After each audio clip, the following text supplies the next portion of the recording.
Welcome to day 2. You guys, the psychological construction of a narcissist from wound to weapon. Yes, okay? So let's get into this, okay? Thank you for joining me on Trauma Talks, okay? Welcome back, you guys.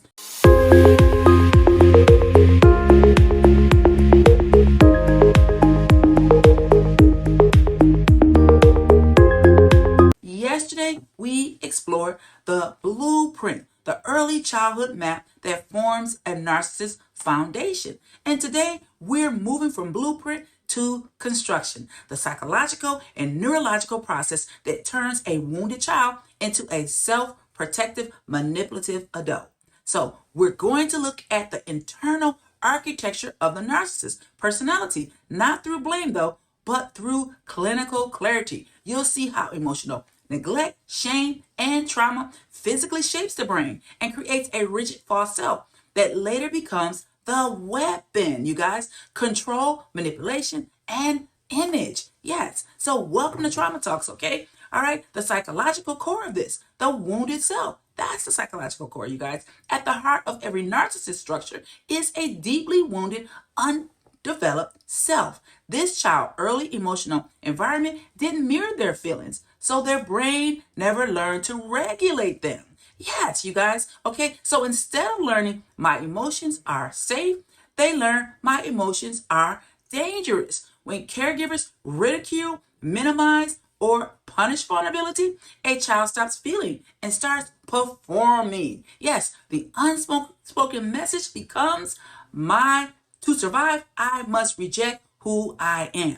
That's the seed of narcissism, you guys. The child doesn't grow an authentic self. They grow a performance-based identity. Every gesture, every word, or achievement becomes armor. Yes, against humiliation and rejection. Yes, that's what they're protecting themselves from. Okay, so let's get into the neurobiology of the defense. Okay, let's connect this to the brain. When a child experiences chronic invalidation or trauma, their amygdala, the brain's alarm system, stays hyperactive. It learns that emotional exposure equals threat. Yes. Meanwhile, the prefrontal cortex, responsible for empathy, reflection, and emotional regulation, doesn't develop fully. It becomes the child's spends years surviving, not learning emotional balance. Yes, the intellect, the brain's empathy hub, becomes unresponsive. This is why narcissist individuals often understand emotions, intellectual, but don't feel them. They understand it.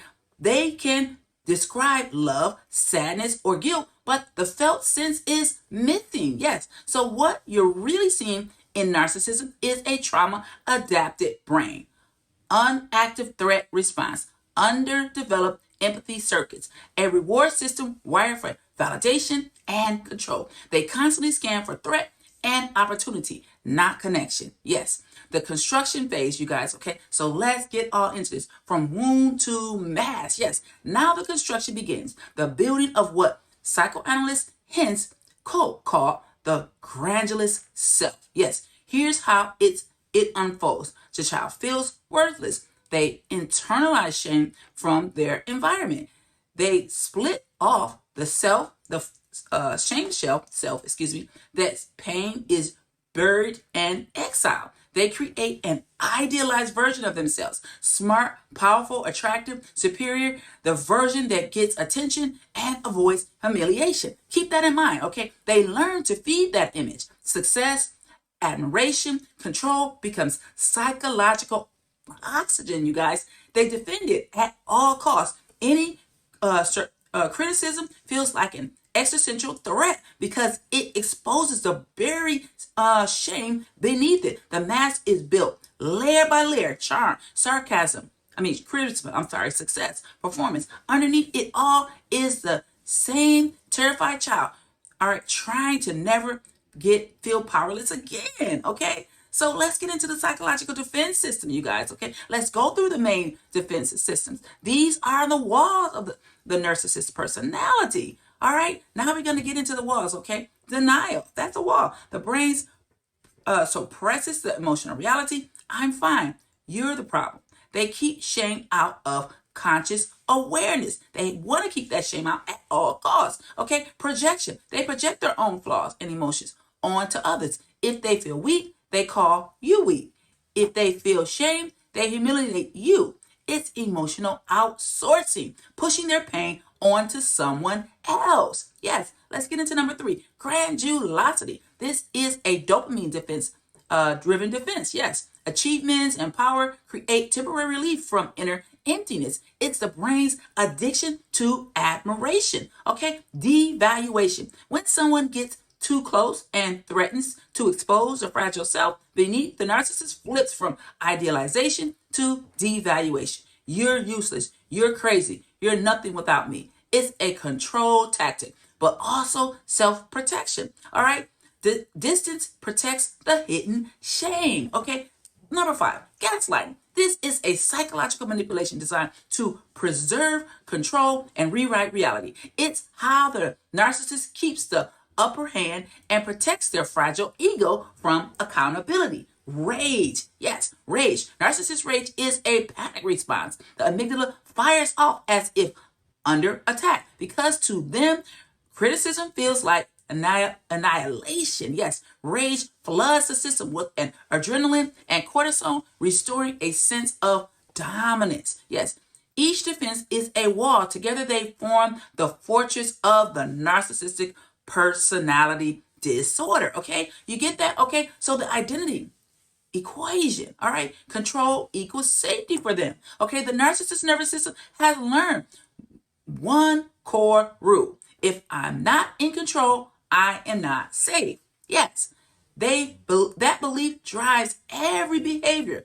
love bombing, manipulation, competition, charm, cruelty. It's all regulation strategy. Okay, they control others to regulate their own deregulation nervous system. Okay, dysregulated nervous system. They dominate to feel calm. They silence to feel powerful. They invalidate to feel real. Okay, it's tragic because the narcissist mind confuses dominance with stability when they truly crave is connection. That's what they truly crave. So let's talk about the collapse phase. Okay, every mask eventually cracks, you guys. Narcissist collapse happens when the internal world stops feeding the false self. A breakup, job loss, exposure, or aging.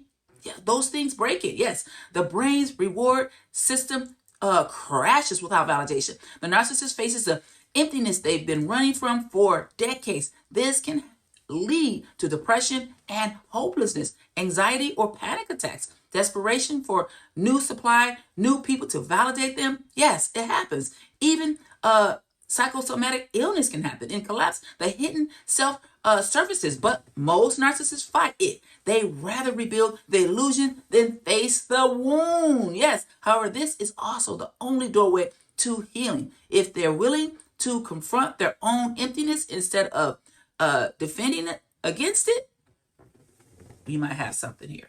Okay, can it be rewired, you guys? Let's get into that. Okay, neuroplasticity means yes, the brain can change. It requires humility, sustained accountability, and trauma repair. Yes, so that's the good news. The key ingredients for healing narcissistic structure: therapeutic containment, a safe therapist who won't buy into their performance, but also won't shame them. Okay, constant mirror work, learning to identify real emotions, okay, beneath. All right, this is what you need: calming the amygdala, regulating the nervous system, and teaching the body that vulnerability is safe. Okay, empathy practices such as the deep inner soul healing, recognizing validation, and other emotional authenticity. This is long, slow, painful work, but you can do it. Okay, all right. Even those who experience major collapses first can do this. Okay, so for survivors, understanding the machine, you got to understand it's a machine. Okay, if you've been entangled into a narcissist, understand this, you guys.